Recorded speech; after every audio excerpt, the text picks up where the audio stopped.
رمضان المبارک کی برکتوں کو سمیٹتے ہوئے JKUM کی جانب سے نانگی پارک میں ایک سحر و افطار کچن قائم کیا گیا ہے، جہاں روزانہ سینکڑوں افراد سحری اور افطاری کی سہولت سے مستفید ہو رہے ہیں۔ اس فلاحی اقدام کے تحت نہ صرف نانگی پارک بلکہ شہر کے مختلف مقامات پر بھی سحر و افطار پوائنٹس بنائے گئے ہیں، جہاں ضرورت مند افراد کے لیے سحری اور افطاری کا انتظام کیا جا رہا ہے۔ تو الحمدللہ یہ جہاں ہم کھڑے ہیں یہ نانگی پارک ہے اور یہاں پہ ہمارا مین کچن ہے اور یہاں سے ہی 32 پوائنٹ پہ جو ہے روزانہ سیر و افطاری جا رہی ہے۔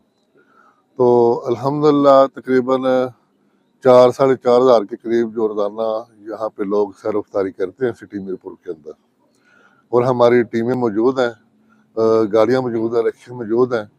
وہ صبح تقریباً 2:15-2:30 بجے نکلتے ہیں اور 3-3:15 بجے سے تک وہ وہاں سحری پہنچا دیتے ہیں۔ اسی طرح افطاری کے والے سے وہ تقریباً آدھا پونا گھنٹہ پہلے نکل جاتے ہیں اور جہاں جہاں پہ ہمارے پوائنٹ ہیں وہاں پہ وہ جا کے افطاری پہنچا دیتے ہیں۔ تو اسی طرح الحمدللہ یہ سسٹم چل رہا ہے۔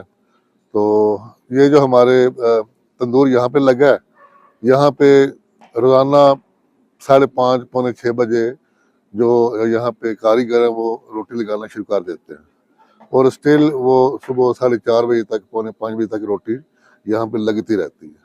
ہاں جی الحمدللہ 6,000 کے قریب جو ہے وہ یہاں پہ روٹی لگتی ہے اور یہاں پہ جو شام کو چاول ہوتے ہیں اور صبح سحری کو روٹی اور سالن ہوتا ہے۔ منتظمین کا کہنا ہے کہ رمضان المبارک کے باقی دنوں میں بھی یہ سحر و افطار کچن جاری رہے گا تاکہ زیادہ سے زیادہ افراد اس سے مستفید ہو سکیں۔ شیراز علی، JK نیوز، میرپور، آزاد کشمیر۔